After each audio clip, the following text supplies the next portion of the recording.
Marhaban ya Ramadan. Saksikan program tayangan Syiar Dalam Gelap selama bulan Ramadan. Di antaranya tentang akhir Jadi zaman. Nabi mengilustrasikan antara beliau diutus ke muka bumi dengan datangnya hari kiamat, laksana dua jari ini, jari telunjuk dan jari tengah. Adanya elit global atau New World Order ini juga kaitannya dengan kedatangan Dajjal juga. Baunya sangat kuat ke sana. Baunya. Itu menjelang berbuka puasa. Di saat itu kita berbagi. Di saat itu bukan hanya puasa itu menahan hawa lapar saja, menahan hawa nafsu saja, tapi juga menahan yang namanya emosi. Dan sirah Nabawi. Dan juga menurut kitab Sirah Nabawiyah dan dari sumber-sumber lainnya, sahabat-sahabat yang dirahmati Allah, yang pertama Nabi itu yang pasti diutus untuk apa? Untuk yang namanya menyempurnakan ajaran serta dua orang perdebatan lucu tentang akhir zaman. Oleh karena itu, jangan kemana-mana, tetap di Syiar Dalam Gelap.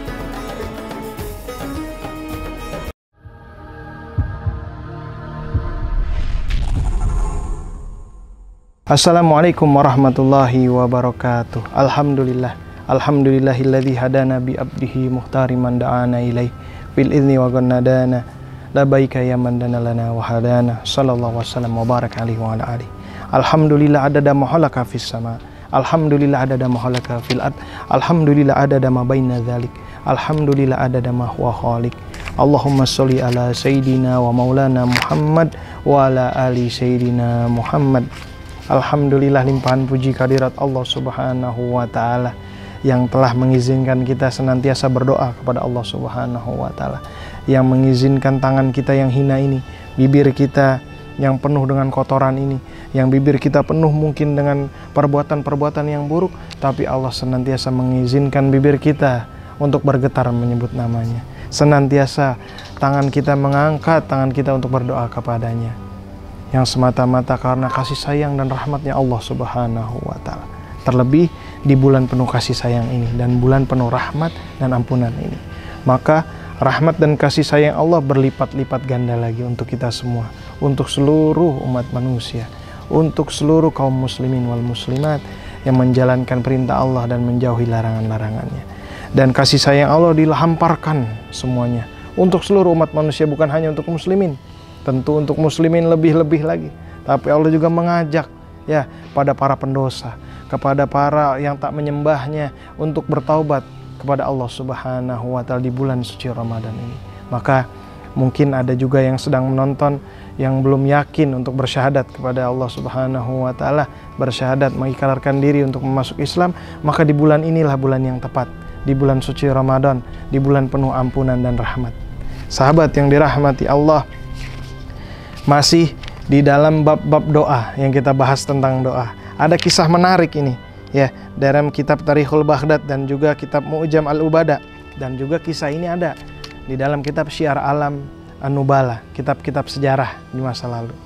Jadi ada sebuah kisah yang menarik tentang terkabulnya doa. Ada 4 orang Muhammad ceritanya ya, sedang pergi ke Mesir. 4 orang Muhammad ini bernama Muhammad bin Jarir, Muhammad ibnu Huzaimah, Muhammad bin Nasir al-Maruzi, dan Muhammad ibnu Harun al-Rawiyani. Mereka bertemu di Mesir. Ceritanya 4 orang ini berjalan safar dan kemudian kehabisan bekal. Lalu tak punya apa-apa lagi, tak punya makanan apa-apa lagi, tak punya makanan untuk dimakan. Lalu mereka berempat bersepakat, bermusyawarah. Ya, kita undi saja. Salah satu yang keluar di undian tersebut, ya, maka berdoa kepada Allah Subhanahu wa ta'ala, atau mencari makanan, istilahnya ikhtiar dah mencari makanan, begitu sahabat. Lalu diundilah, dan ketika diundi, lalu yang dapat itu Muhammad ibnu Huzaimah. Muhammad ibnu Huzaimah yang dapat. Lalu kata Muhammad ibnu Huzaimah, sebelum saya pergi mencari makanan ya, atau berikhtiar untuk mencari makanan, saya sholat dulu. Ya, saya sholat hajat dulu. Ya, sholat memohon kepada Allah Subhanahu wa ta'ala. Masya Allah. Lalu sholatlah beliau. Ketika selesai sholat, bahkan dalam riwayat ini sebelum sholatnya selesai, ya, dalam riwayat lain sholat istikharah, gitu, memohon petunjuk kepada Allah Subhanahu wa ta'ala. Namun sebelum sholatnya selesai, tiba-tiba ada seorang wali Mesir, ya, seorang suruhan raja Mesir saat itu gubernur Mesir saat itu datang utusan. Lalu berkata orang tersebut, siapa di antara kalian yang bernama Muhammad bin Nasr? Lalu mereka menjawab, nih fulan, namanya Muhammad bin Nasr. Dikasih sekantung emas. Lalu ditanya lagi, siapa lagi yang namanya Muhammad bin Jarir? Nah ini lagi, dikasih Muhammad bin Jarir. Lalu Muhammad satunya lagi, Ar-Rawyani, nih satu lagi. Lalu satu lagi Muhammad Ibnu Khuzaimah. Nah ini dikasih lagi 4 kantung emas. Masya Allah, isinya dinar, isinya emas, Masya Allah. Ya, orang itu memberikan pada mereka tuh 1 kantung berisi 50 dinar. Dan berkata, semalam wali Mesir mengatakan bahwa beliau bermimpi melihat sekumpulan orang yang bernama Muhammad. Dan mereka berempat itu dalam keadaan lapar dikarenakan bekal mereka sudah habis. Maka beliau pun memberikan kepada kalian kantung-kantung tersebut. Masya Allah, luar biasa doa yang dikabulkan oleh Allah Subhanahu wa Ta'ala. Ada lagi satu kisah yang dikisahkan oleh datuk saya. Ya, ini tentang ayahnya dulu. Masya Allah, ayahnya beliau ini cuman tukang kayu biasa, pedagang biasa, pedagang tukang kayu yang sederhana saja. Ya, beliau, datuk saya cerita, ayahnya beliau itu selain berusaha juga ngajar ngaji. Namanya Mu'alim Ratin. Beliau orang Bengkulu sana, di Bengkulu sana. Itu beliau ya hidup sederhana. Bahkan hidupnya dulu keluarga beliau tuh tidur, kata datuk saya, tak punya alas. Ya, jadi tidur begitu saja.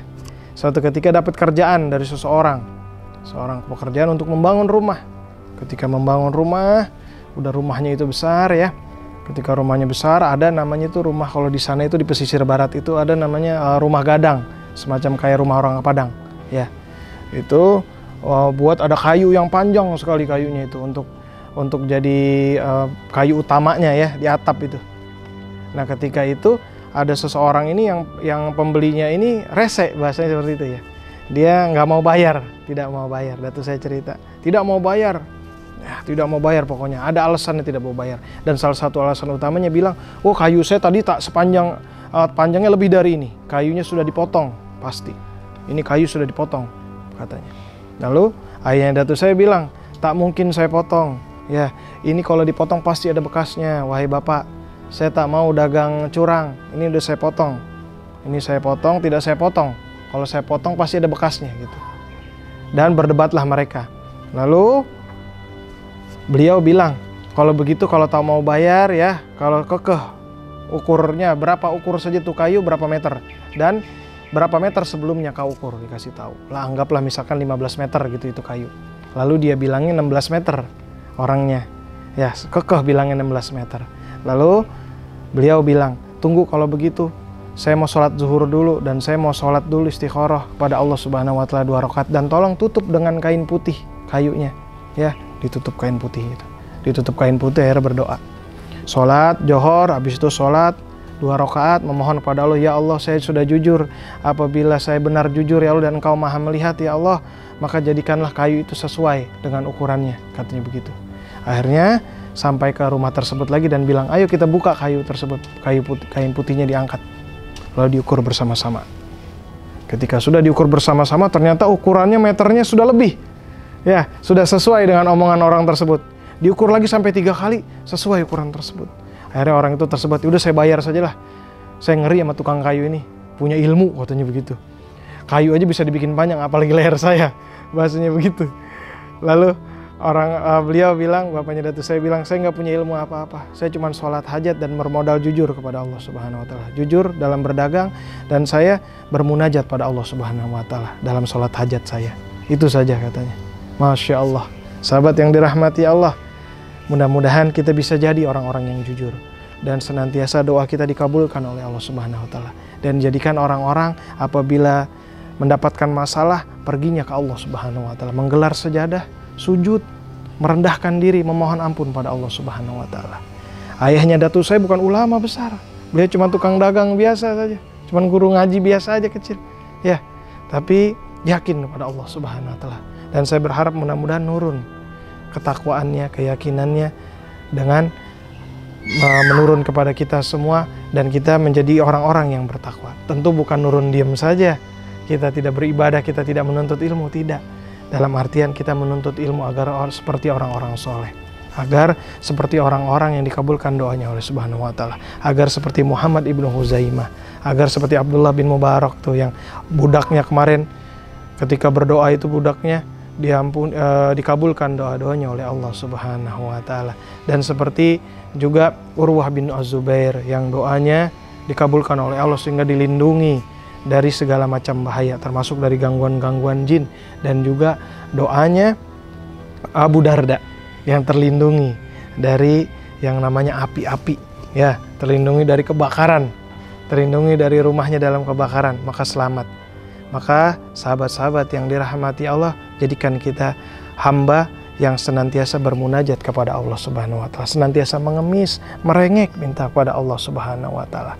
Kalau kita di hadapan Allah Subhanahu wa taala sepertilah anak kecil yang merengek minta permen kepada ayahnya. Maka kita juga sama di hadapan Allah, kita rengek-rengek, ya, kita mengemis-ngemis. Kita bahasanya manja-manja kepada Allah Subhanahu wa taala agar doa kita dikabulkan oleh Rabb kita. Alhamdulillah, itu saja yang ingin saya sampaikan. Saya mohon maaf apabila ada kekurangan. Di 3 bab yang panjang ini dijadikan 3 part. Mudah-mudahan amalan-amalannya itu, doa-doanya, sholat hajatnya, sholat istiqorohnya senantiasa bisa kita amalkan. Walafu minkum. Wassalamualaikum warahmatullahi wabarakatuh. Selamat berbuka puasa dan tetap di Syiar Dalam Gelap.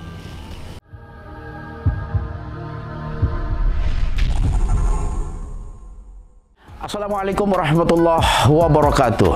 Alhamdulillah, wassalatu wassalamu ala rasulillah wa ala alihi wa sahbihi wa mawala. La hawla wa la quwata illa billah, amma ba'd. A'udzu billahi minasyaitonir rajim. Bismillahirrahmanirrahim.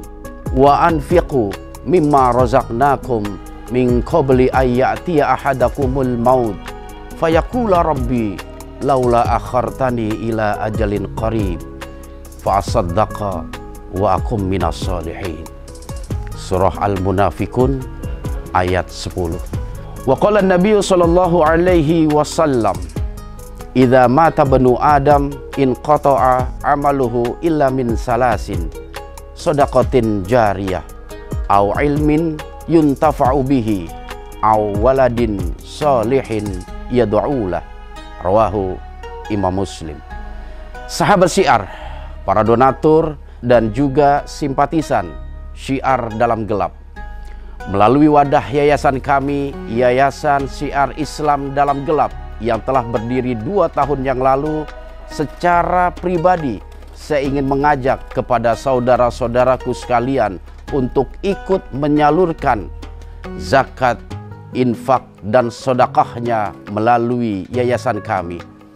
Banyak sekali program-program dan kegiatan keislaman yang menyangkut sosial kemanusiaan yang kami bangun.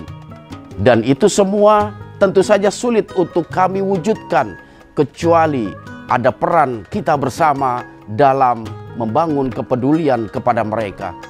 Di antara program terdekat kami yaitu pemberian bingkisan berbuka puasa kepada 500 guru ngaji dan juga kaum du'afa, santunan yatim piatu, dan pemberian beras kepada fakir miskin. Dan program ini akan kami wujudkan sepanjang bulan suci Ramadan. Besar harapan kami, kita semua ikut andil dalam program ini dalam menyalurkan zakat, infak, dan sedekah kita berapapun kemampuan yang kita miliki. Akhirnya hanya kepada Allah jualah kita memohon keberkahan atas nikmat harta yang telah Allah titipkan kepada kita. A'udzubillahi minasyaitonir rajim. Lan tanalul birra hatta tunfiqu mimma tuhibbun. Ali Imran ayat 92. Artinya, kamu sekali-kali tidak sampai kepada kebaikan yang sempurna sebelum kamu meninfakkan sebagian harta yang kamu cintai. Usikum wa nafsi bitaqwallah. Wassalamualaikum warahmatullahi wabarakatuh.